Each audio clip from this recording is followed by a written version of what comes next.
Good morning everyone, welcome back. So today I am going to start CA Final IDT May 23 revisions lectures. This is my fully amended book for May 2023. If you don't have, you can download from my Telegram channel. If you don't have Telegram channel link, don't worry. इस video के description के अंदर मैं मेरे Telegram channel का link provide कर दूंगा. If you are referring any other book, no issue, but ensure that that book cover entire syllabus. Okay, if you are referring institute material, again no issue, but keep this in mind that institute material is not fully amended for May 22, November 22 and May 23, क्योंकि वो अक्टूबर 2021 के पहले publish हो गया था. You can see disclaimer in institute material. My only request to you people, don't refer chart or any type of summary book. हो सकता है आपको 50-55 marks आ जाए by referring those chart or summary books, but remember you should get at least 60 plus marks so that you can get the aggregate. Remember IDT is very small and you can easily get 60 plus marks in IDT, and IDT is going to help you to get the aggregate marks. तो अगर आपके 50 या 55 marks आते हैं तो हो सकता है कि आपको अगला अटेम्प्ट लेना पड़े. भगवान नहीं चाहे कि आपको अगला अटेम्प्ट लेना पड़े, लेकिन यह गलती आपकी भारी पड़ सकती है आपके ऊपर. Okay, so let's start CA Final IDT May 23 revision lectures. CA Final IDT Part 1 जो basically GST है. So there are 24 chapters which is covered in 494 pages. Okay, along with 494 question and answer and 286 examples. वो जो custom की book है, custom and FTP part 2, total pages are 173. उसके अंदर 92 questions है and answer है and 48 examples है. Total chapters are 9. So basically we are going to cover 33 chapters. ये जो मेरी बुक है, अगर आप लोग सोशल मीडिया पे भी रिव्यू देखोगे तो आपको मालूम चलेगा कि you can easily revise this book part 1 part 2 both in 18 to 20 hours,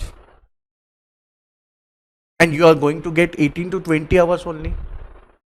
exam के पहले जो हम लोग को मिलता है वो कितना मिलता है? 18 से 20 घंटे के करीबन मिलता है. उसके अंदर आप इजीली ये रिवाइज कर लोगे. Sir we are doubtful, no issue. देखते हैं ये रिवीजन लेक्चर जिसके अंदर मैं आपको एक्सप्लेन करूंगा ये कितने घंटों के होते हैं, उससे आपको अंदाजा लग जाएगा. यहां तो मैं आपको रिवाइज करवा रहा हूं, और जब आप खुद रिवीजन करोगे तो आप इजीली आप खुद ही रियलाइज कर लोगे कि यार ये 18 से 20 घंटे में ये मैं बुक कंप्लीटली रिवाइज कर लूँगा. तो अगर आप 18 से 20 घंटे के अंदर पूरी बुक रिवाइज हो रही है तो फिर समरी बुक या चार्ट की ज़रूरत क्या है? क्यों अपने पैरों के ऊपर कुल्हाड़ी मारने का? बाकी your choice, your career. Okay, so let start revision with chapter 1, GST in India and introduction. So what we are going to revise in this chapter: overall structure of GST, body of GST law, deficiency in the earlier indirect tax regime, benefit of GST, framework of GST in India, constitutional provision, selected definition under section 2 of CGST Act 2017 and selected definition under section 2 of IGST Act 2017. So basically structure क्या है GST का? Sir वो तो हमने inter में भी देख लिया, चलो कोई बात नहीं, फाइनल में भी देख लो. तो क्या स्ट्रक्चर है? CGST, UTGST, HGST. ये कब लेवी होता है? इंट्रा स्टेट ट्रांजेक्शन के ऊपर, correct. And in case of inter state what you are going to levy? IGST. Okay, then there is also goods and services tax compensation to state Act 2017. Okay, so this basically compensation says to compensate the state in case there is going to be any shortfall of revenue. GST implement करने के बाद अगर state को कोई loss होता है, क्योंकि पहले याद करिए जीएसटी के पहले state use to levy VAT, entertainment tax, other taxes. अगर जीएसटी इंप्लीमेंट करने के बाद उनको कोई शॉर्टफॉल होता है तो कौन कंपनसेट करेगा? Central government. अब सेंट्रल गवर्नमेंट या किसी भी गवर्नमेंट के पास हमेशा फंड की कमी होती है, तो इसीलिए उन्होंने क्या किया, उन्होंने बोला भाई हम तो कंपनसेशन सेस लेवी करेंगे और जो भी कंपनसेशन सेस कलेक्ट होगा उससे हम स्टेट को कंपनसेट करेंगे. Okay, so each act is supported by rules. अब आप लोगों ने देखा होगा कि इनकम टैक्स के साथ में इनकम टैक्स रूल्स, ओके, और कोई दूसरा एक्ट भी आप पढ़ रहे हो तो उसके साथ में आप रूल्स देखते हो. तो अब ये क्वेश्चन आता है कि भाई एक्ट के साथ में रूल्स की क्या जरूरत होती है? तो rules is basically to support act, क्योंकि अगर एक्ट के अंदर ही सारे प्रोविजन हो जाएंगे then act is going to become bulky. Example के तौर पे एक्ट हमको बोलता है कि भाई आपको रिटर्न फाइल करना है. ओके, एक्ट बोलता है कि ये ड्यू डेट है, ये रिटर्न फाइल करना है आपको. अब किस फॉर्मेट में रिटर्न फाइल करना है वो कहां प्रेस्क्राइब किया जाएगा? रूल्स के अंदर. ठीक है, तो rules basically support act so that act does not become bulky. इसलिए इनकम टैक्स के साथ में भी आप इनकम टैक्स रूल देखते हो, तो यहां भी सीजीएसटी के साथ में सीजीएसटी रूल, आईजीएसटी के साथ में IGST rule etcetera. Then there are notifications. Notification के थ्रू तो हमको मालूम चलता है कि क्या अमेंडमेंट है, मई 23 के लिए क्या अमेंडमेंट है या नवंबर 23 के लिए क्या अमेंडमेंट है. कैसे मालूम चलता है? सीबीआईसी की वेबसाइट पे जाइए और उधर से नोटिफिकेशन डाउनलोड कीजिए. Okay, so there are two types of notification under each act: tariff notification and non-tariff notification. अब tariff notification और non-tariff notification दो अलग अलग क्यों? अगर टैक्स रेट के ऊपर इंपैक्ट है तो कौन सा नोटिफिकेशन इश्यू होगा? Tariff notification. ये मैं आप लोगों को जनरल नॉलेज के लिए बता रहा हूं, है तो थोड़ा सब्जेक्ट भी इंटरेस्टिंग होना चाहिए ना, क्योंकि ये क्वेश्चन नहीं आना चाहिए अरे सर ये क्यों, आप लोगों को इंटरप्रिटेशन में आना चाहिए. So tariff notification is basically issued when there is going to be the impact on the tax. So if suppose government is reducing any tax rate from on any of supply from 12% to 5% or increasing the tax rate on any particular supply, या किसी item को वो exempt कर रही है, तो government कौन सा नोटिफिकेशन इश्यू करेगा? Tariff. Non tariff notification which is not going to impact tax rate. Due date extend करनी है, रिटर्न की ड्यू डेट एक्सटेंड करनी है, तो इसके ऊपर इसका कोई इंपैक्ट पड़ेगा टैक्स रेट के ऊपर? नहीं. तो गवर्नमेंट कौन सा इश्यू करेगी? Non tariff notification. Okay, then circulars. हालांकि सीबीआईसी ने काफी सर्कुलर्स इश्यू किए जीएसटी के अंदर. क्यों किए? कोई ऐसा मैटर है जिसके लिए सीबीआईसी को लगता है कि क्लेरिफिकेशन इश्यू करना चाहिए, क्योंकि काफी जो इंडस्ट्रियल बॉडी उनके पास गई कि सर इसको क्लियर करो, तो सीबीआईसी कैसे क्लियर करती है? सर्कुलर इश्यू करके. ओके, और जीएसटी के अंदर आपके सिलेबस के अंदर भी है, काफी सारे सर्कुलर्स इश्यू किए जा चुके हैं, क्योंकि जीएसटी नया लॉ है. Remember GST entire bare act, GST plus IGST कितने पेजेस का है? 130-140 पेजेस का है. उसके अंदर पूरा बेयर एक्ट है. तो दुनिया भर के अपने बिजनेस है, तरह तरह के बिजनेस है. ठीक है, हर कोई बिजनेस की कुछ यूनिक प्रॉब्लम होती है, यूनिक टाइप का ट्रांजेक्शन होता है. अब एक्ट तो पूरा उसको कवर करेगा नहीं, एक्ट में तो भाई यूनिवर्स के हिसाब से प्रोविजन लिखे जाते हैं, तो काफी बार क्लेरिफिकेशन की जरूरत पड़ती है, तो सीबीआईसी सर्कुलर इश्यू करता है. ओके, तो ये तो हो गया बॉडी ऑफ जीएसटी लो. अब deficiency in the earlier indirect tax ले जाए. अब नया लो है जीएसटी, तो पुराने लो की बुराइयां करो ना यार, तभी तो अपने पास लॉजिक आएगा कि अच्छा ये नया जीएसटी लो क्यों इंप्लीमेंट किया गया. अगर पुराने सिस्टम में कोई बुराई नहीं थी तो दुनिया पूछेगी भैया तुम लोग नया सिस्टम क्यों लेके आए. तो इसलिए डेफिशिएंसी क्या है? Non inclusion of several levies in state VAT such as luxury tax, entertainment tax etcetera. Various types of taxes were there in earlier indirect tax limit. उसके अलावा कैस्केडिंग इफेक्ट था. What is the cascading effect? Tax on tax. क्योंकि central government अपना tax लगाती थी, state government अपना tax लगाती थी, और आपस में कोई बातचीत नहीं होती थी, इंडिपेंडेंट। सो इसलिए जो central government excise duty levy करती थी उसके ऊपर वीएटी का कैलकुलेशन भी होता था। तो इसलिए cascading effect, tax on tax, so VAT used to be levied on excise duty also. Okay, inclusion of SENVAT in the value of imposing VAT.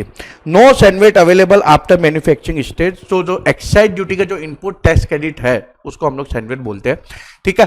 तो वो अवेलेबल कर मैन्युफैक्चरर को होता था, ट्रेडर जो होते थे उनको इनपुट टैक्स क्रेडिट नहीं मिलता था। तो अगर इनपुट टैक्स क्रेडिट नहीं मिलेगा तो मैंने मेन लेक्चर में आपको क्या बोला कि कॉस्ट इंक्रीज हो जाएगी। In fact we took the examples also. Non integration of VAT and service tax, centre का लो अलग, स्टेट का अलग, आपस में बातचीत नहीं। केटरिंग सर्विसेज होती हुआ अभी भी होती है, पहले भी होती थी, ठीक है। उसके ऊपर वीएटी भी लगता था, सर्विस टैक्स भी लगता था। सर्विस टैक्स सेंट्रल गवर्नमेंट की रेवेन्यू थी और वीएटी किसकी रेवेन्यू थी? स्टेट गवर्नमेंट की। Certain item were subject to double taxation both goods and services, जिसका एग्जांपल अभी मैंने लिया जो केटरिंग सर्विसेज। केटरिंग सर्विसेज के ऊपर अर्लियर रिजाइम के अंदर सर्विस टैक्स भी लगती थी, क्योंकि सेंट्रल बोलता था कि भाई ये सर्विस है, आप रेस्टोरेंट में जाते हो, आपको वेटर आके सर्विस देता है, इसलिए इसके ऊपर सर्विस टैक्स लेवी होनी चाहिए थी। स्टेट बोलता था कि भाई ये सेल ऑफ गुड्स भी है, क्योंकि जो आप फूड खा रहे हो वो गुड्स है, तो इसलिए उसके ऊपर वीएटी भी लगना चाहिए। तो दोनों टैक्स लगते थे। बेनिफिट ऑफ जीएसटी, अब पुराने रिजाइम की हमने बुराइयां कर ली, अब जो उसकी बुराइयां थी नए रिजाइम में उसको दूर करना चाहिए, वही बेनिफिट होंगे, correct. So what are the benefit? Creation of unified national market, mitigating cascading effect, elimination of multiple taxation, double taxation, क्योंकि पहले जो अलग अलग था, सर्विस टैक्स अलग और जो स्टेट गवर्नमेंट भी अलग अलग टैक्स लेवी करती थी, entertainment tax, luxury tax, VAT, अब केवल एक ही टैक्स हो गया। हालांकि एक हो गया क्या, चलो आगे डिस्कस करेंगे। Boost to make in India initiative, increase in revenue, so these are the benefits of GST. Framework of GST in India, तो जो इंडिया में अडेप्ट किया गया है वो कौन सा मॉडल अडेप्ट किया है? Dual GST. So central government is going to levy GST and state government is also going to levy GST. तो ड्यूल जीएसटी मॉडल। इसके अलावा भी कोई मॉडल होता है क्या? होता है ना, जैसे GST is implemented I think almost in 166 country. सबसे पहली जो कंट्री थी जिसने इंप्लीमेंट किया था वो फ्रांस। तो जीएसटी जहां जहां भी इंप्लीमेंट हुआ उसमें अलग अलग उन्होंने मॉडल अडेप्ट किए। तो नेशनल जीएसटी, एक नेशनल जीएसटी के अंदर सेंट्रल गवर्नमेंट, जो वहां की जिस कंट्री में भी नेशनल जीएसटी इंप्लीमेंट हुआ वो सेंट्रल गवर्नमेंट कलेक्ट करेगी और अपना हिस्सा रख के कुछ किसी प्री डिसाइडेड मैनर में कि ये फार्मूला, उसके बेसिस पे वो स्टेट को दे देगी। इसके अलावा स्टेट जीएसटी मॉडल भी है जो काफी कंट्रीज के अंदर इंप्लीमेंट है, जहां स्टेट कलेक्ट करेगी, अपना पोर्शन रख के सेंट्रल को दे देगी। तो यहां इंडिया में क्या प्रॉब्लम है कि भाई सेंट्रल गवर्नमेंट स्टेट गवर्नमेंट के ऊपर ट्रस्ट नहीं करती और स्टेट गवर्नमेंट सेंट्रल गवर्नमेंट के ऊपर ट्रस्ट नहीं करती। तो फिर इनको मिला कि ब्राजील, कनाडा के अंदर ड्यूल जीएसटी मॉडल है, तो वहां से उन्होंने बोला कि यार ये ड्यूल जीएसटी ठीक है, तू तेरा मैं मेरा। टीटीएमएम बॉम्बे के अंदर काफी चलता है, तू तेरा मैं मेरा, टीटीएमएम, ठीक है। तो ड्यूल जीएसटी है, सीजीएसटी, एचजीएसटी, यूटीजीएसटी, आईजीएसटी। आपको मालूम है कि जब इंटर स्टेट सप्लाई होगी तो क्या लेवी होगा? SGST, sorry CGST plus SGST और UTGST in case of union territory, and in case of inter state supply what you are going to levy and collect? IGST. HSN code 8 digit का code है, globally same standard है, custom से copy paste किया गया है। और SSC code, service accounting code, because GST services के ऊपर भी लेवी होने वाला, तो इसलिए इंडिया ने अपने लिए केवल, क्योंकि ऐसा ग्लोबल स्टैंडर्ड है नहीं जैसा एचएसएन गुड्स के लिए, तो इंडिया ने सर्विस अकाउंटिंग कोड इजाद किया। तो दिस इज 6 डिजिट। रजिस्ट्रेशन की लिमिट क्या है? हालांकि रजिस्ट्रेशन के चैप्टर के अंदर हम डिटेल में रिवाइज करेंगे, 10 lakh, 20 lakh, 40 lakh. Composition scheme chapter 3 के अंदर रिवाइज करेंगे। स्मॉल जो बिजनेसमैन है उनको लिए, बेचारों के लिए कंप्लायंस बर्डन कम करना है, तो कम करने के लिए क्या किया गया? गवर्नमेंट ने क्या किया? Composition scheme. Seamless flow of trade, हालांकि कितना सीमलेस है चैप्टर 8 के अंदर देखेंगे, ठीक है। Input tax credit government easily लेने देती है क्या? प्रैक्टिकली तो मेरे को नहीं लगता ऐसा, आप लोगों को भी नहीं लगता होगा। चलो रिवाइज करेंगे तब देखेंगे। Compensation cess then GST common portal. एक बेचारे टैक्स पेयर की पूरी लाइफ इस कॉमन पोर्टल पे निकलती है। रजिस्ट्रेशन से स्टार्ट होती है और कैंसिलेशन के साथ खत्म होती है। रजिस्ट्रेशन से कैंसिलेशन के बीच में tax payment, return filing, assessment, सब कुछ कौन मैनेज करता है? ये कॉमन पोर्टल मैनेज करती है। ठीक है, जीएसटी के अंदर पुल सिस्टम फॉलो किया गया। ये मैंने आपको लेक्चर के अंदर डिटेल में एक्सप्लेन किया कि what is the meaning of pool system. GST, a tax on goods and services. So GST is going to be levied on all supplies of goods and services except क्या except है भाई? Alcohol liquor for human consumption permanently outside the purview of GST. State levy करेगा इसके ऊपर excise duty, not central excise duty, state excise duty plus VAT। 5 petroleum product for the timing, these 5 petroleum product are outside the purview of GST. जब GST council recommended करेगा, हालांकि मुश्किल लग रहा है मेरे को, लेकिन जब भी रिकमेंडेड करेगा तो फिर ये इसके अंदर आएगा। किसके अंदर आएगा? जीएसटी के अंदर। केवल रिकमेंडेशन से आ जाएगा क्या? नहीं, पार्लियामेंट में पास करना पड़ेगा, स्टेट असेंबली में पास करना पड़ेगा, उसके बाद ये आएगा। ठीक है, tobacco is subject to dual taxation, GST भी लगेगा और एक्साइज ड्यूटी भी लगेगी। और जो एंटरटेनमेंट टैक्स है वो अभी भी पूरी तरह से सब्ज्यूम नहीं हुआ। पूरी तरह से क्यों? तो पहले जो प्रीवियस रिजाइम में एंटरटेनमेंट टैक्स स्टेट भी लेवी कर सकता था और जो लोकल बॉडीज होती है जैसे कि म्युनिसिपैलिटी, पंचायत, वो भी लेवी कर सकते थे। तो इन्होंने जो स्टेट का पोर्शन है, जो state use to levy entertainment tax, वो तो इन्होंने सब्ज्यूम्ड कर दिया एचजीएसटी के अंदर। लेकिन किंतु परंतु जो लोकल बॉडीज यानी म्युनिसिपैलिटी या पंचायत जो पहले लेवी करती थी एंटरटेनमेंट टैक्स, वो इन्होंने सब्ज्यूम्ड नहीं किया। इसका मतलब क्या हुआ कि वो अभी भी लेवी कर सकती है। इनफैक्ट जब जीएसटी इंप्लीमेंट हुआ, इमीडिएटली चेन्नई म्युनिसिपैलिटी ने एंटरटेनमेंट टैक्स लेवी कर दिया। किसके ऊपर? सिनेमा के ऊपर। बाद में काफी हो हल्ला मचा, तब उन्होंने जाके विड्रॉ किया। ठीक है, तो these are the taxes subsumed in CGST and SGST. Now constitutional provision, चलो सर कॉन्स्टिट्यूशनल प्रोविजन देखते हैं। सबसे पहले आर्टिकल 366(12)A जो जीएसटी को डिफाइन करता है। बहुत सिंपल डेफिनेशन है कि जीएसटी मींस एनी टैक्स किस पे लेवी होता है, क्या है टैक्सेबल इवेंट, जो हम लोग चैप्टर 2 के अंदर रिवाइज करेंगे।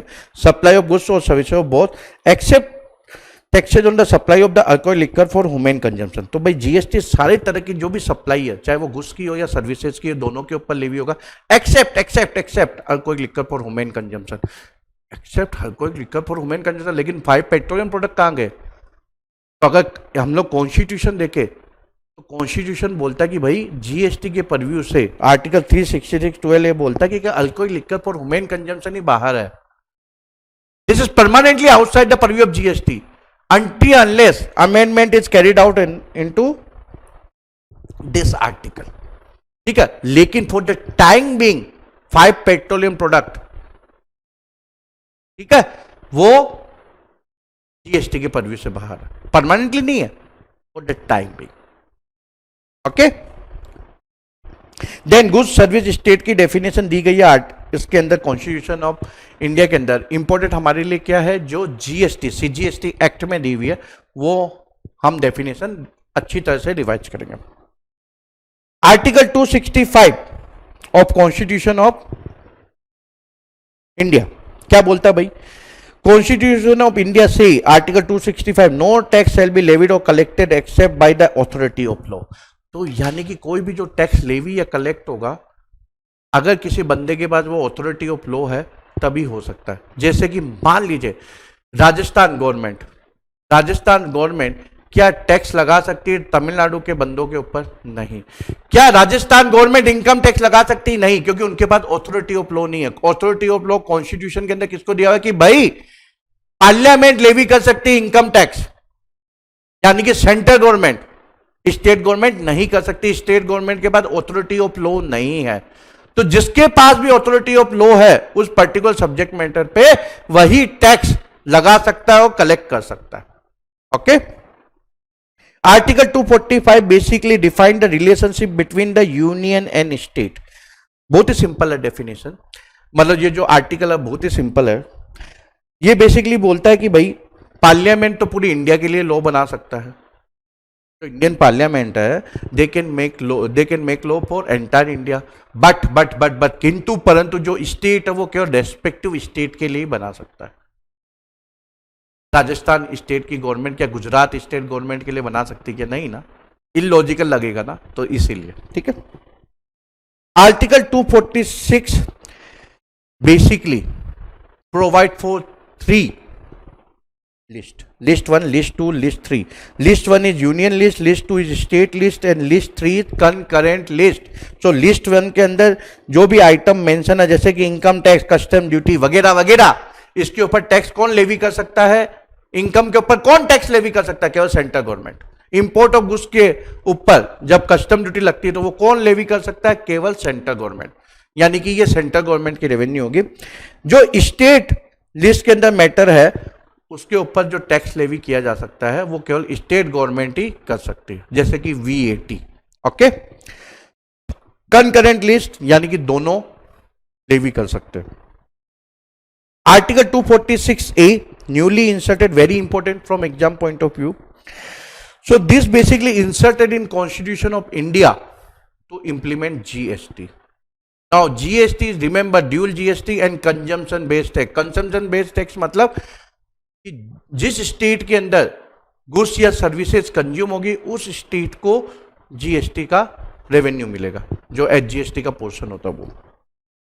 तो this article 246A basically empower the central government as well as state government that this government, central government as well as state government, they can make law for implementation of GST. Okay, तो अभी जो हम पढ़ने वाले वो उन्होंने बना ही दिया। ठीक है, तो ये उनको पावर कहां से मिलता है? Article 246A constitution of India empower them. Then this article 246A also provide that exclusive power given to parliament with respect to in case of any supply, whether supply of goods or services or both, which is interstate। तो interstate के मामले में केवल parliament ही law बना सकती, state assembly नहीं बना सकती। इसके अलावा आर्टिकल 246A में यह भी बताया गया है कि भाई जो 5 पेट्रोलियम प्रोडक्ट है for the time being GST is not going to be applicable. कब एप्लीकेबल होगी? जब जीएसटी काउंसिल रिकमेंडेड करेगी। ओके, अब इसका निचोड़ क्या है? हमने देखा कि भाई alcoholic liquor for human consumption के ऊपर जीएसटी नहीं लगेगा, it is outside the purview of GST. 5 petroleum product के ऊपर भी नहीं लगेगा। Tobacco is subject to dual tax, GST भी लगेगा और एक्साइज ड्यूटी भी लगेगी। तो इसके लिए आप लोगों को ज्यादा कंफ्यूजन नहीं हो तो नॉलेज पर्पज के लिए मैंने ये टेबल बुक के अंदर डाली है। So taxes on alcoholic liquor for human consumption GST के परव्यू के तो बाहर है, तो इसके ऊपर सेंट्रल गवर्नमेंट क्या लेवी करेगी? सीएसटी ऑन इंटरस्टेट सेल, क्या नॉलेज पर्पज के लिए। State government excise duty levy करेगी। नॉर्मली एक्साइज ड्यूटी जो लेवी करती है वो सेंट्रल गवर्नमेंट करती है, लेकिन जो alcoholic liquor for human consumption के ऊपर जो एक्साइज ड्यूटी लेवी होती है वो स्टेट एक्साइज ड्यूटी होती है, यानी कि बेसिकली ये स्टेट की रेवेन्यू है।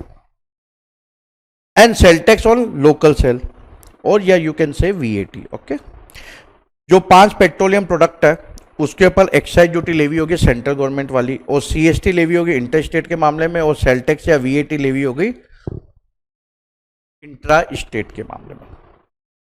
टबेको एंड टबेको प्रोडक्ट मैंने बोला था ड्यूल टैक्सेशन है, तो एक्साइज ड्यूटी लेवी होगी और जीएसटी और एचजीएसटी लेवी होगी। ओके, अदर गुड्स और सर्विसेज बोथ, इनके ऊपर तो GST.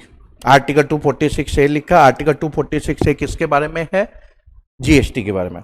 Entertainment and amusement GST levy होगा, एचजीएसटी लेवी होगा। इसके अलावा अगर लोकल अथॉरिटी चाहे, लोकल अथॉरिटी कौन होती है? म्युनिसिपैलिटी, पंचायत, वो चाहे तो एंटरटेनमेंट टैक्स लेवी कर सकती है। Okay, article 249, article 250 basically empower the parliament की जो मैटर स्टेट लिस्ट के अंदर है, नेशनल इंटरेस्ट या इमरजेंसी के मामले में पार्लियामेंट उसके बारे में लॉ बना सकती है। तो ये गवर्नमेंट ने को मतलब सेंट्रल गवर्नमेंट को क्यों एम्पावर किया गया? इसके लिए मान लो कोई स्टेट अलग होना चाहता है, तो नेशनल इंटरेस्ट में तो नहीं है ना। या मान लीजिए युद्ध की घोषणा हो गई है, पाकिस्तान ने अटैक कर दिया, चाइना ने अटैक कर दिया, इमरजेंसी की सिचुएशन है। तो इस मामले में article 249 250 basically empower the parliament that matter which is mention in state list 2, उसके मामले में भी पार्लियामेंट लॉ बना सकता है, लेकिन नॉर्मल सर्कमटेंसेज में वो नहीं बना सकता। Article 246 empower state assembly. Okay, article 269A which is newly inserted is basically about interstate trade और कॉमर्स। तो इंटरस्टेट के मामले में जो टैक्स लेवी होगा वो सेंट्रल गवर्नमेंट लेवी करेगी और कलेक्ट करेगी, पार्लियामेंट्री लॉ बनाएगा। और इसमें यह भी बताया गया कि भाई जो हिस्सा स्टेट गवर्नमेंट को एलोकेट कर दिया गया वो यूनियन गवर्नमेंट का हिस्सा नहीं होगा। तो सिंपल अकाउंटिंग, जो मैंने आपको मेन लेक्चर में समझाया कि ये सिंपल अकाउंटिंग फंडा है कि जो उनको एलोकेट कर दिया वो उनका हिस्सा है, सेंट्रल गवर्नमेंट का नहीं होगा। सेंट्रल गवर्नमेंट को हम लोग यूनियन गवर्नमेंट भी बोलते हैं, करेक्ट। फिर article 279A, very very important article from exam point of view. क्या है article 279A? GST council, GST council, ओहो जीएसटी काउंसिल।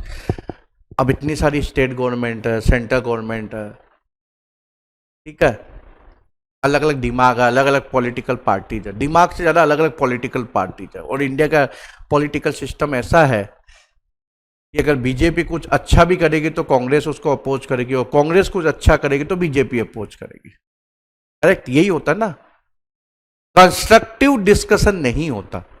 अपोजिशन का काम अपोज करना होता है, चाहे रूलिंग पार्टी कुछ अच्छा करे तो भी, है ना, यही काम है ना बेसिकली। तो वही है।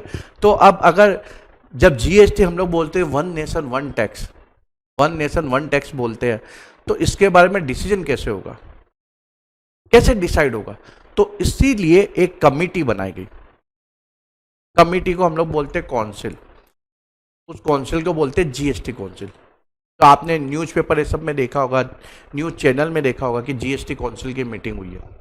इसके अंदर, इस काउंसिल के अंदर ही सब कुछ डिसाइड होता है। और अच्छी बात यह है कि इस काउंसिल के अंदर रिप्रेजेंटेशन सेंट्रल गवर्नमेंट का भी है और जितनी भी स्टेट गवर्नमेंट है सबका है। तो सबको बोलने का मौका मिलता है। एक्चुअली मिलता है क्या? वोटिंग क्या है, कैसे वोटिंग होगी प्रपोजल के ऊपर, चलो हम लोग अभी देखेंगे। तो basically GST council is the representation of both state as well as central government. By default union finance minister, जो सेंट्रल गवर्नमेंट का फाइनेंस मिनिस्टर होता है, वो चेयरपर्सन होता है। अभी कौन है? सीतारमन, निर्मला सीतारमन। पहले जब जीएसटी इंप्लीमेंट हुआ था उस समय अरुण जेटली हुआ करते थे, तो वो चेयरपर्सन थे। अब आप लोग मालूम है कि सेंट्रल गवर्नमेंट के अंदर फाइनेंस मिनिस्ट्री या कोई दूसरी भी मिनिस्ट्री, उसके अंदर एक जूनियर मिनिस्टर भी होता है जिसको हम लोग बोलते हैं स्टेट मिनिस्टर ऑफ फाइनेंस और state minister of defence etcetera. तो वो इसका मेंबर होगा। और हर स्टेट गवर्नमेंट अपने किसी मिनिस्टर को, हो सकता है वो मिनिस्टर फाइनेंस का हो या टैक्स का हो, स्टेट गवर्नमेंट के अंदर भी फाइनेंस मिनिस्टर होते हैं ना, सेंट्रल गवर्नमेंट में जैसे होते हैं वैसे स्टेट के अंदर भी होते हैं। तो वो नॉमिनेट करेगी, चाहे तो वो मिनिस्टर ऑफ फाइनेंस हो सकता है, मिनिस्टर ऑफ टैक्स हो सकता है, या और कोई मिनिस्टर भी हो सकता है। वो स्टेट गवर्नमेंट को डिसाइड करना, वो नॉमिनेट करेगी वो कौन, वो क्या होंगे, वो मेंबर्स होंगे। और ये जो मेंबर्स है ये क्या करेंगे, ये चूज करेंगे vice chairperson. By default union finance minister is going to be chairperson, उसका चुनाव नहीं होगा, लेकिन जो वाइस चेयरपर्सन का ये मेंबर्स लोग चुनाव करेंगे। अब जीएसटी काउंसिल जो भी जीएसटी से रिलेटेड डिसीजन होंगे वो ये करेगी। क्या अमेंडमेंट कैरिड आउट करना है, किसके ऊपर टैक्स रेट, किसी आइटम के ऊपर टैक्स रेट कम करना है, बढ़ाना है, एग्जम्प्ट करना है, ये सारे डिसीजन ये जीएसटी काउंसिल लेती है। जब जीएसटी इंप्लीमेंट नहीं हुआ था तो इस काउंसिल का क्या रोल था? इन्होंने ये जो हम लोग एक्ट पढ़ेंगे ये ड्राफ्ट इन्होंने फाइनल किया, इन्होंने फिर सेंट्रल गवर्नमेंट को दिया कि भाई तुम लोग पास करो, स्टेट गवर्नमेंट को दिया तुम लोग पास करो, ठीक है। तो पहले तो ये रोल था, जीएसटी हम लोग कैसे शेयरिंग करेंगे, क्या उसका फॉर्मेट होगा, सब कुछ वे इन्होंने फाइनलाइज किया जीएसटी इंप्लीमेंट होने के पहले। जीएसटी इंप्लीमेंट होने के बाद जो डे टू डे अफेयर्स तो ये लोग टेक केयर नहीं करेंगे, वो सीबीआईसी करेगी जो बोर्ड है। लेकिन ये जो प्रिंसिपल, जो बड़े डिसीजंस होते हैं जैसे टैक्स रेट कम करने का या बढ़ाने का या एग्जेम्प्ट करने का या कोई अमेंडमेंट कैरिड आउट करने का, या जैसे पेट्रोलियम प्रोडक्ट हमने अभी देखा था कि भाई उसमें लिखा हुआ आर्टिकल 246A के अंदर भी that whenever GST council is going to recommended, तो ये रिकमेंडेड करेगी कि कब वो within the purview of GST आएगा। ठीक है, तो जीएसटी काउंसिल बेसिकली सारे डिसीजन ये मोटा मोटी लेने वाली है, और ये दोनों का रिप्रेजेंटेशन है, स्टेट गवर्नमेंट का भी है, सेंट्रल गवर्नमेंट का भी है। अब दोनों का रिप्रेजेंटेशन है तो भाई ये रेजुलेशन पास कैसे होगा, क्योंकि हो सकता है कि जो सेंट्रल गवर्नमेंट किसी चीज़ के फेवर में हो, स्टेट गवर्नमेंट हो सकता है अगेंस्ट में हो, इतने सारी स्टेट गवर्नमेंट है, करेक्ट। तो कोरम है इसके अंदर 1/2, और जो ये लोग डिसाइड करेंगे किसी भी प्रस्ताव के ऊपर, उसके ऊपर वोटिंग करेंगे। वोटिंग के अंदर अगर वोट होता है रेजुलेशन के ऊपर तो 3/4 के साथ में वो पास होगा, मतलब उसको 3/4 वोट मिलने चाहिए किसी भी प्रपोजल को सपोर्ट में, तभी वो प्रस्ताव पारित होगा। अब इसमें मजे की बात पता आपको क्या है कि 3/4 यानी 75% मेजोरिटी के साथ, सिंपल मेजोरिटी नहीं है, 75% के साथ ही कोई प्रपोजल पास हो सकता है। इसमें सेंट्रल गवर्नमेंट का जो हिस्सा है वो है 1/3 यानी कि 33.33%, and all the state government put together they have weightage of 2/3 यानी 66.67%। अब कोई भी प्रस्ताव पारित होने के लिए कितने परसेंटेज चाहिए? 75%, करेक्ट।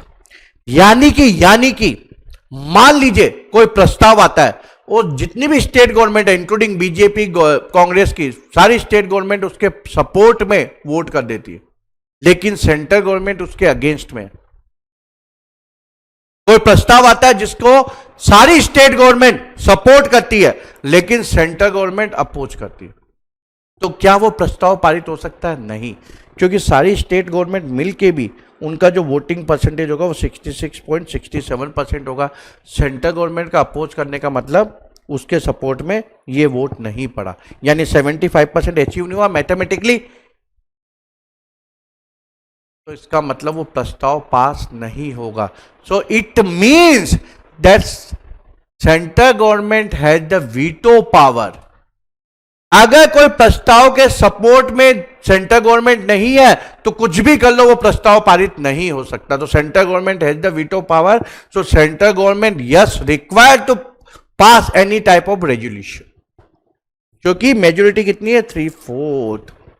तो सेंट्रल गवर्नमेंट ना कर दिया तो सारे स्टेट गवर्नमेंट मिल जाओ, कुछ नहीं कर सकते, प्रस्ताव पारित नहीं होगा। ओके, इसके अलावा आर्टिकल जो ये 279 है, इसमें यह भी बोला गया कि भाई जीएसटी काउंसिल इतने बड़े बड़े डिसीजन लेती है, तो कोई छोटा मोटा अगर प्रोसीजर एरर हो भी गया, डेफिशिएंसी है कोई प्रोसीजर्स के अंदर, तो उससे जो उसकी कार्रवाई जो उन्होंने डिसीजन लिया है उसके ऊपर कोई इंपैक्ट नहीं आएगा। जैसे मान लीजिए कोई बंदे का अपॉइंटमेंट ही गलत है, कोई डिफेक्ट है उसके अपॉइंटमेंट में, तो अब जीएसटी मीटिंग हुई, उसके बाद उन्होंने प्रस्ताव पारित कर दिया। अब वो कोई बंदा जाके बोलता अरे सर ये इसने वोट डाला था लेकिन ये तो एलिजिबल ही नहीं था, तो वापस करो जीएसटी काउंसिल की मीटिंग।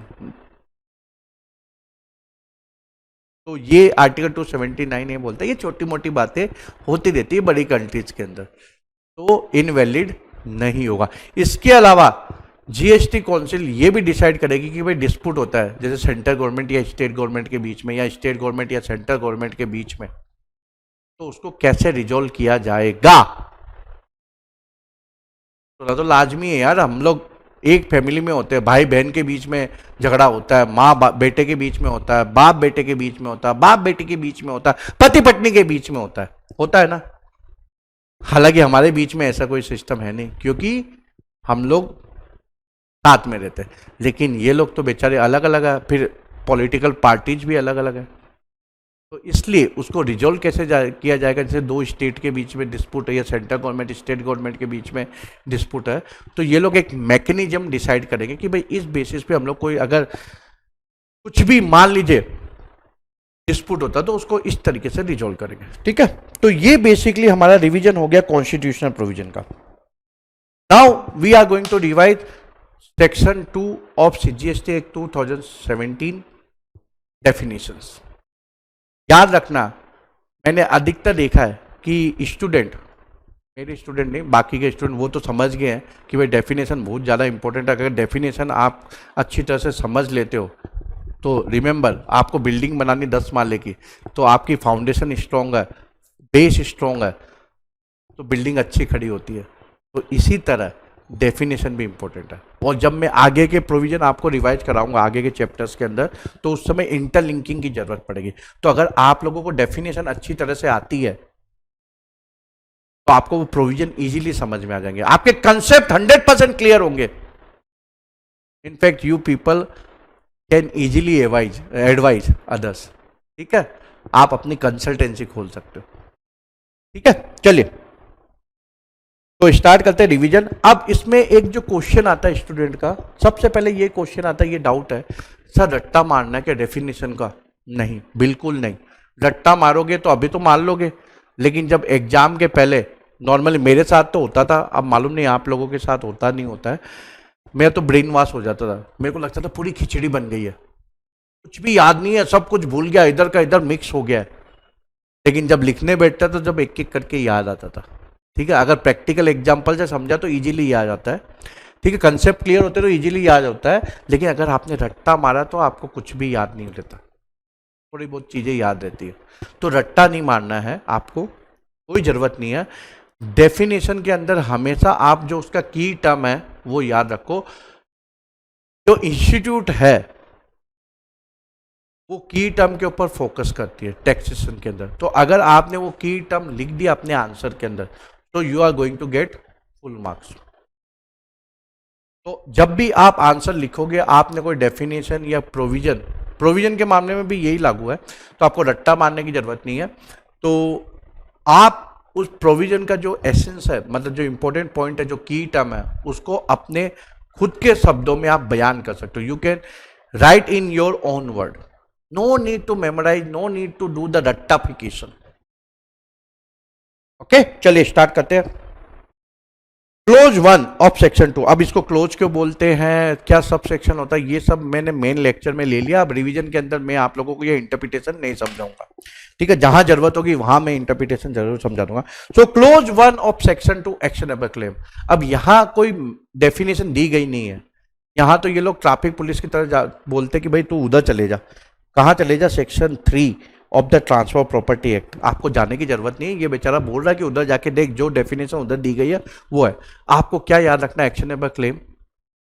बेसिकली जो आपका क्लेम है उसके लिए आप एक्शन ले सको, एक्शन एबल क्लेम, उसको हम क्या बोलते हैं? Actionable claim. जैसे एग्जाम्पल के तौर पे लॉटरी, बेटिंग, गैम्बलिंग। जो रेंट है, मैंने किराए पे ये ऑफिस लिया, ठीक है, हर महीने किराया चुकाया, नहीं चुकाया, तो जो ओनर वो क्या कर सकता है? मेरे अगेंस्ट में केस ठोक के रिकवरी कर सकता है। करेक्ट? तो वो ये एक्शन ले सकता है। लेकिन याद रखना, अनसिक्योर्ड डेप्ट है तभी वो एक्शनेबल क्लेम होगा, अगर सिक्योर्ड है तो वो एक्शनेबल क्लेम नहीं होगा। इस डेफिनेशन को हमको इंटरलिंक करना पड़ेगा पैरा 6 शेड्यूल 3, जहां बोला जाता है, जहां क्या प्रोविजन है कि all actionable claim except lottery, betting, gambling are neither supply of goods nor supply of services तो नॉट सब्जेक्ट टू जीएसटी। तो यानी एक्शनेबल क्लेम इन्होंने इधर डिफाइन किया और उधर जाके बोला कि भाई क्या लॉटरी, बेटिंग एंड गैम्बलिंग के ऊपर ही जीएसटी लगेगा। इसके अलावा गुड्स की डेफिनेशन, इसको गुड्स की डेफिनेशन में भी हम देखेंगे कि एक्शनेबल क्लेम्स आर गुड्स। क्यों गुड्स है? क्योंकि गुड्स की डेफिनेशन में क्या लिखा हुआ है? Goods includes actionable claim. तो ये हमको इंटरलिंकिंग याद रखनी है, इससे पूरे मार्क्स आते हैं और ज्यादा दिमाग लगाने की जरूरत नहीं है। मैंने बोला रट्टा नहीं मारना, आपने समझ लिया, काफी है।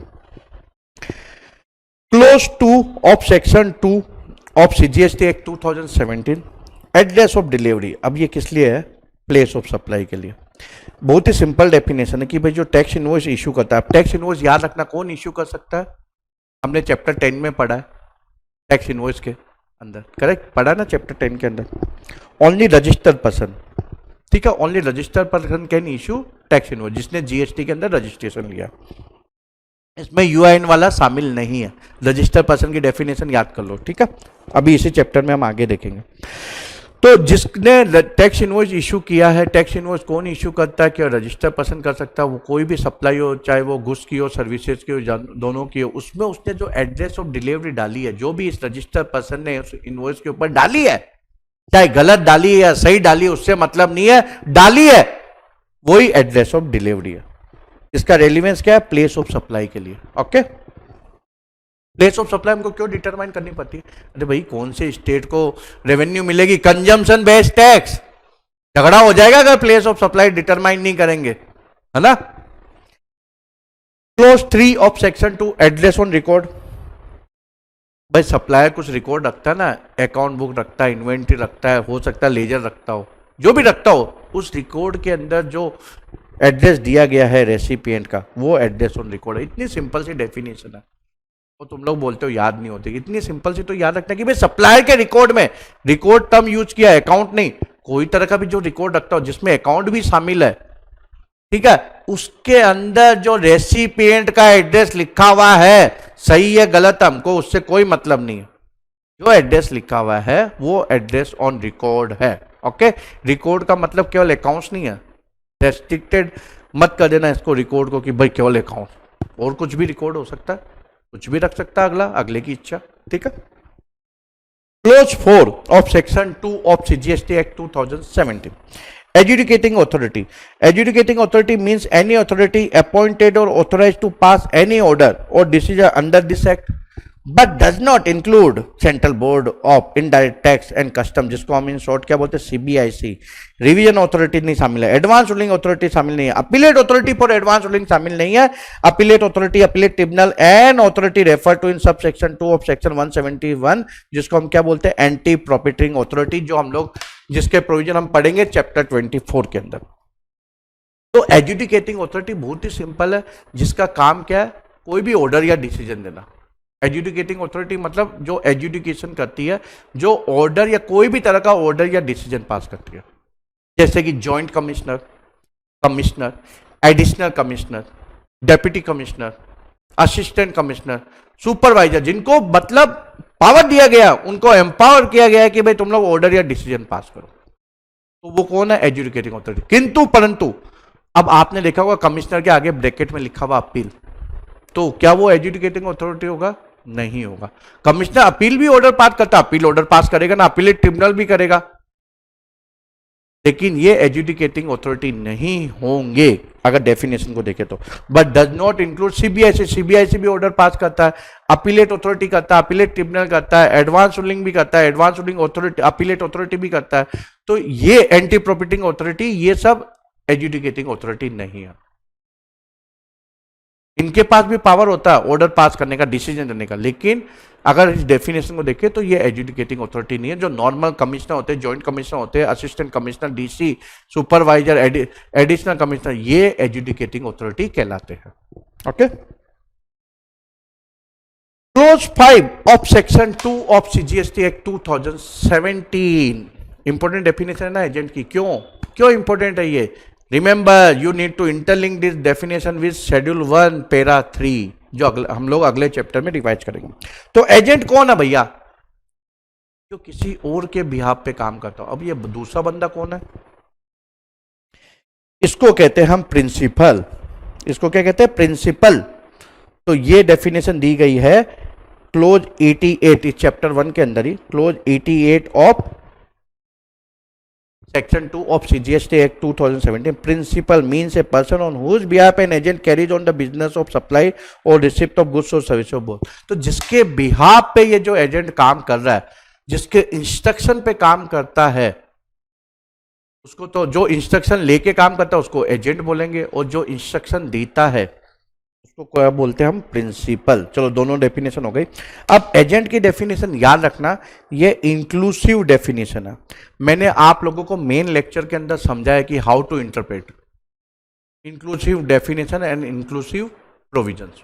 तो केवल जीएसटी के अंदर नहीं, अगर इनकम टैक्स में भी इंक्लूड, या कंपनी लॉ के अंदर इंक्लूड, या सिविल या क्रिमिनल लॉ में भी इंक्लूड या सच टर्म यूज किया गया है, तो इसका मतलब ये है कि ये एग्जॉस्टिव लिस्ट नहीं है, ये एग्जाम्पल समझो। तो इसके अलावा आप जैसा कोई शाना बंदा बोलता कि अच्छा डेफिनेशन में इन्होंने ये टर्म यूज किया है, चलो मैं नया टर्म ढूंढ लेता हूं, फिर वो शाना बन के बोलेगा अरे एजेंट नहीं हुआ मैं तो मेरे ऊपर तो टैक्स नहीं लगा पैरा 3 शेड्यूल 1 के अंदर। तो गवर्नमेंट बोलती है भाई तू स्मार्ट है तो मैं तेरे से ज्यादा स्मार्ट हूं, मैंने इंक्लूसिव डेफिनेशन देके रखी है। This is inclusive definition. Inclusive definition means कि ये एग्जाम्पल्स है। If any new term you are going to innovate and it is of similar standing or similar nature, then that is also going to be covered.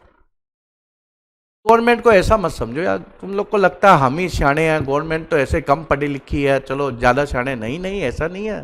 पूरा tax के मामले में वो businessman है।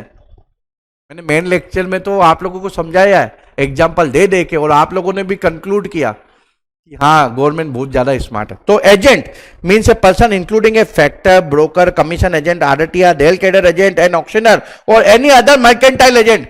जो भी नाम बोलो उसको, लेकिन उसका काम क्या है? नाम इंपॉर्टेंट नहीं है, नाम पे मत जाओ, काम पे ध्यान दो।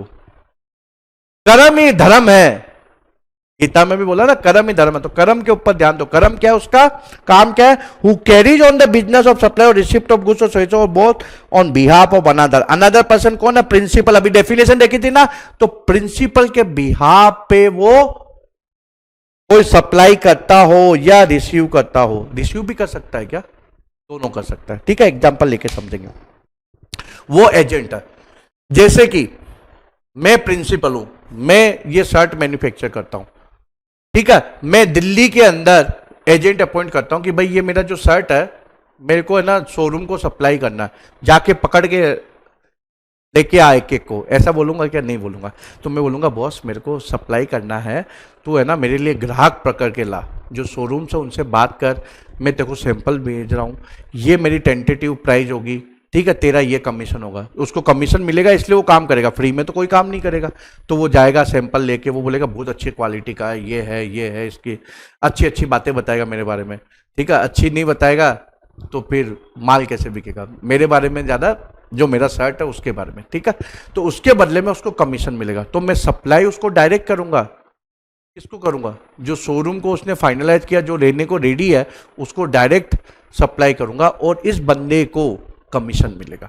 तो ये तो हो गया सेलिंग एजेंट, ठीक है। तो ये मेरे बिहाफ पे सप्लाई कर सकता है, सेल कर सकता है। दूसरे तरह के एजेंट होता है कि जो मेरे बिहाफ पे खरीदारी करे। अब मेरी फैक्ट्री मान लो बॉम्बे के अंदर है और जो मेरा रॉ मटेरियल अवेलेबल है वो इरोड तमिलनाडु के अंदर है, तो मेरे पास ये चॉइस है कि मैं वहां जाऊं हर बार मटेरियल खरीदने के लिए, ठीक है, वहां जाऊं, जगह जगह जो भी सेलर है उसके पास जाऊं, या फिर मेरे को मालूम है कि एक एक्सपर्ट बंदा उधर बैठा इरोड के अंदर, ठीक है, वो एजेंसी का काम करता, तो मैं उसको अपॉइंट कर दूं कि भाई तू एक काम कर, मेरे बिहाफ पे परचेजिंग कर। तो अब वो क्या करेगा? मेरे बिहाफ पे परचेजिंग करेगा तो उसको रिसीव होगा। तो इसलिए सेल करने वाला और रिसीव करने वाला दोनों तरह के एजेंट हो सकते हैं, ठीक है। वो खरीदेगा मेरे लिए मटेरियल तो उसको उसके लिए भी कमीशन मिलेगा, तो वो भी एजेंट है। तो बेसिकली एजेंट वो है, चाहे वो सेल करे या बाई करे, सप्लाई करे या रिसीव करे, लेकिन किसी और के लिए। और वो दूसरा बंदा कौन है? वो प्रिंसिपल है। अगर खुद के लिए करता है तो वो एजेंट नहीं है। एग्जाम्पल लेके समझते हैं। मान लीजिए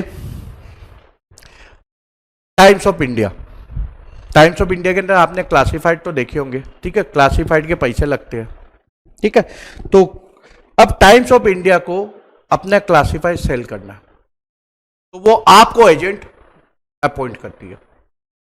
वो क्या करती है? आपको एजेंट अपॉइंट करती है टाइम्स ऑफ इंडिया। वो बोलती कि भाई तू जो भी क्लासिफाई लेके आएगा, क्लासिफिकेशन, ये जो क्लासिफाइड का एडवर्टाइजमेंट, उसके बदले में मैं तेरे को 10% कमीशन दूंगी। तो मान लीजिए आप 10 क्लासिफिकेशन के एडवर्टाइजमेंट लेके आते हैं, ठीक है, तो आपको मान लीजिए उसकी जो रेवेन्यू है टाइम्स ऑफ इंडिया की वो 20,000, तो आपको 10% 2,000 कमीशन मिलेगा, करेक्ट। तो आप क्या हो गए? टाइम्स ऑफ इंडिया जो प्रिंसिपल है उसके एजेंट हो गए। लेकिन अगर इसी एग्जाम्पल को मैं ट्विस्ट करूं और मैं बोलता हूँ, टाइम्स ऑफ इंडिया बोलते हैं कि भाई एक काम करते हैं, मैं जो तेरे क्लासिफाइड का एरिया है तू खरीद ले उसको, फिर तू उसको जितनी चाहे रेट में बेच सकता है। तो जो वो टाइम्स ऑफ इंडिया वो आपको 15,000 में, 15,000 में बोलते कि ये क्लासिफाइड का एरिया मैं तेरे को बेचती हूँ, अब तेरे ऊपर है, ठीक है। अब हो सकता है कि आप बेच पाए और नहीं बेच पाए, हो सकता है कि आपने 30,000 में उसको बेच दिया, या हो सकता है आप एक भी नहीं बेच पाए, तो आपका प्रॉफिट लॉस हो गया। तो क्या अब आप एजेंट हो? नहीं, आप एजेंट नहीं हो, ठीक है, आप एजेंट नहीं हो। आपने रिस्क लिया है, आपने उससे स्पेस खरीद ली क्लासिफाइड की, आगे बिके नहीं बिके वो आपका रिस्क है। आप चाहे तो ज़्यादा रेट पे भी बेच सकते हो, कम रेट पे भी बेच सकते हो, लेकिन जो पहला एग्जाम्पल था उसमें आपको कमीशन मिल रहा था, आपकी कोई रिस्क नहीं थी। बेच पाए तो कमीशन मिल गया, नहीं बेचे तो कमीशन नहीं मिला। तो अगर टाइटल ट्रांसफर होता है तो remember, if any person is taking title or taking the risk, then he is not agent, then he is not an agent. अगर वो रिस्क ले रहा है तो, अगर टाइटल ट्रांसफर हो रहा है तो, otherwise he is going to be an agent. Okay, अब एजेंट के नाम से कंफ्यूज मत हो जाना, सर मैंने नौकरी के लिए ना अप्लाई किया था प्लेसमेंट एजेंसी के थ्रू। प्लेसमेंट एजेंसी भी कमीशन लेती है ना, प्लेसमेंट फीस लेती है, उसको कई जने कमीशन भी बोलते हैं। क्या वो एजेंट है क्या? नहीं, वो एजेंट नहीं है। तो प्लेसमेंट एजेंसी, ट्रेवल एजेंट जोड़ी नहीं है, वो एजेंट है। अपने को देखना पड़ेगा कि भाई वो बिजनेस क्या कर रही है, उसका ट्रांजेक्शन का क्या नेचर है।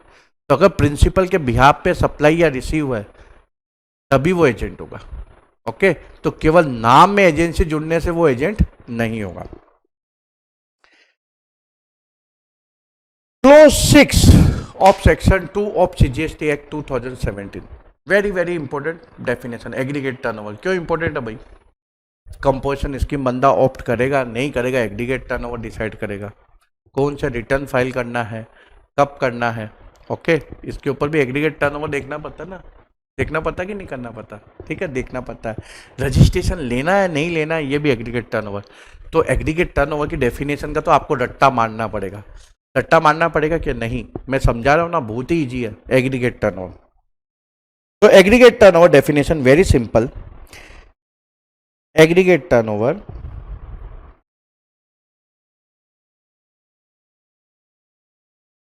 इट इंक्लूड्स,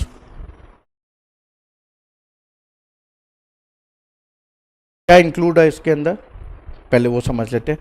टैक्सेबल सप्लाई, ठीक है, टैक्सेबल सप्लाई। अब टैक्सेबल सप्लाई की डेफिनेशन क्या लगे आ तो वो भी देख लेते हैं। ये सारी डेफिनेशन इंटरलिंक होनी चाहिए, है समझना आप लोगों को, बस और कुछ नहीं करना।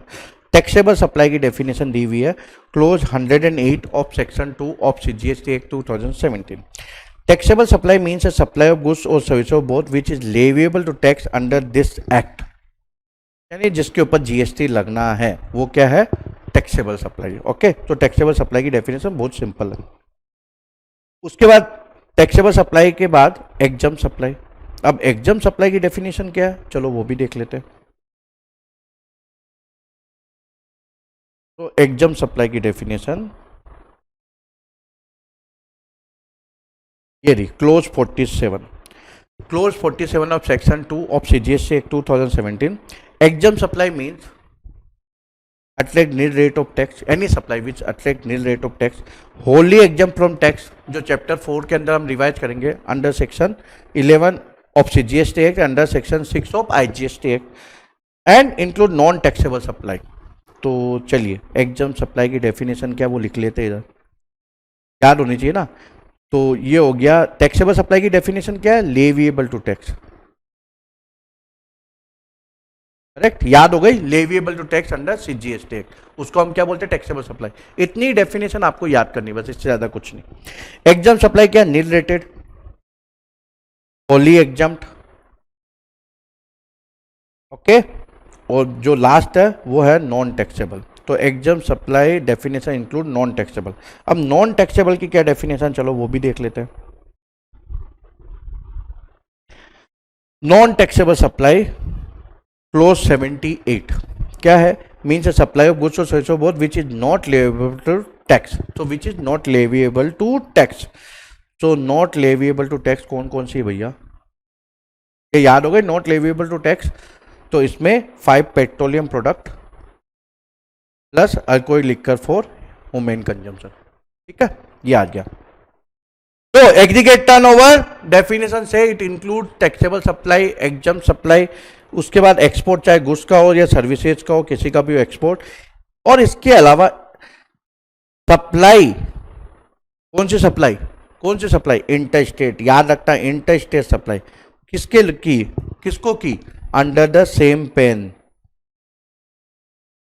क्योंकि जीएसटी के अंदर फिक्शन क्रिएट किया गया है। रिलायंस इंडस्ट्री लिमिटेड एक कंपनी, लेकिन जीएसटी के अंदर उसको स्टेट वाइड रजिस्ट्रेशन लेना पड़ेगा। इसको हम क्या बोलते हैं? Distinct person. करेक्ट, इसको डिस्टिंक्ट पर्सन बोलते हैं। तो अगर रिलायंस इंडस्ट्री लिमिटेड की गुजरात जामनगर फैक्ट्री सप्लाई करती है राजस्थान की ब्रांच को, या इंदौर के वेयर हाउस को, या महाराष्ट्र की किसी शॉप को जो रिलायंस इंडस्ट्री लिमिटेड की है, तो ये इंटर स्टेट सप्लाई हो गया, एक स्टेट से दूसरे स्टेट। अब रिलायंस इंडस्ट्री लिमिटेड एक ही कंपनी है इनकम टैक्स के अंदर और कॉर्पोरेट लॉ के अंदर, लेकिन जीएसटी के अंदर फिक्शन क्रिएट किया गया, state wide registration, distinct person.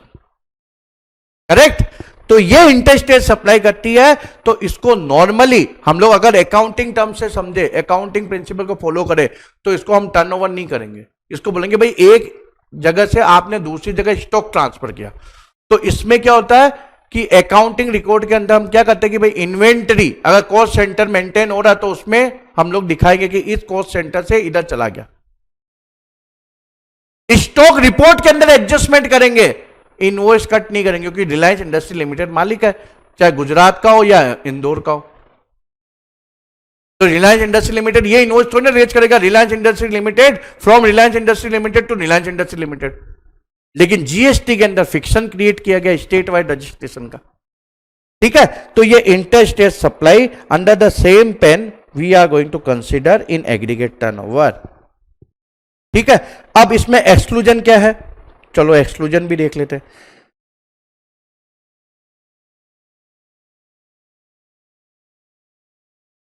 Exclusion है क्या, एक्सक्लूड करे? केवल दो चीजें याद रखना, एक तो inward supply which is subject to reverse charge. अब टर्नओवर के अंदर मतलब हम लोग क्या शामिल करते हैं, जो सेल की फिगर होते हैं वही शामिल करते हैं। टर्नओवर का मतलब क्या होता है? सेल करना। Correct, supply, outward supply. अब जीएसटी के अंदर आपको मालूम है रिवर्स चार्ज का प्रोविजन। रिवर्स चार्ज के अंदर क्या होता है कि आप इनवर्स सप्लाई जो आप परचेजिंग करते हो उसके ऊपर टैक्स पे करते हो। तो अब आप कंफ्यूज मत हो, इसलिए इन्होंने क्लियरली डेफिनेशन में डाल दिया कि भाई नॉर्मली जो टैक्स पे करता है वो सेलर पे करता है, तो उसका टर्नओवर को, जो वो सेल करता है उसको हम टर्नओवर बोलते हैं। अब यहां रिवर्स चार्ज के अंदर रेसिपिएंट यानी बायर टैक्स पे करेगा, तो वो सेलर के लिए क्या होगा? सेलर के लिए तो सेल ही होगा, उसका टर्नओवर होगा, लेकिन रेसिपिएंट के लिए वो एग्रीगेट टर्नओवर का पार्ट नहीं होगा। ओके, तो क्योंकि वो इनवर्स सप्लाई के ऊपर टैक्स पे कर रहा है, तो इसलिए इन्होंने एक्सक्लूड किया कि भाई ये रिवर्स चार्ज के जो उसकी लायबिलिटी है वो टर्नओवर का पार्ट नहीं है। इसके अलावा जीएसटी फैमिली टैक्सेज। अब ये जीएसटी फैमिली टैक्सेस क्या है सर? तो ये मैंने अपने स्टूडेंट को एक नॉर्मल सी हमने अपने लिए डेफिनेशन क्रिएट की है। ठीक है, इसका एक्चुअल में ऐसी कोई डेफिनेशन नहीं है कि जो जीएसटी फैमिली टैक्सेज है यानी कि CGST, SGST, UTGST, IGST and cess, इसको हम जीएसटी फैमिली टैक्सेस बोलते हैं। और मैं हमेशा बोलता हूं अपने स्टूडेंट को, याद रखना जीएसटी केवल अपने टैक्सेस को ही टैक्स मानती, बाकी कोई को टैक्स मानती नहीं है। तो जीएसटी फैमिली टैक्सेस को हम एक्सक्लूड करेंगे एग्रीगेट टर्नओवर में। इसका मतलब क्या हुआ?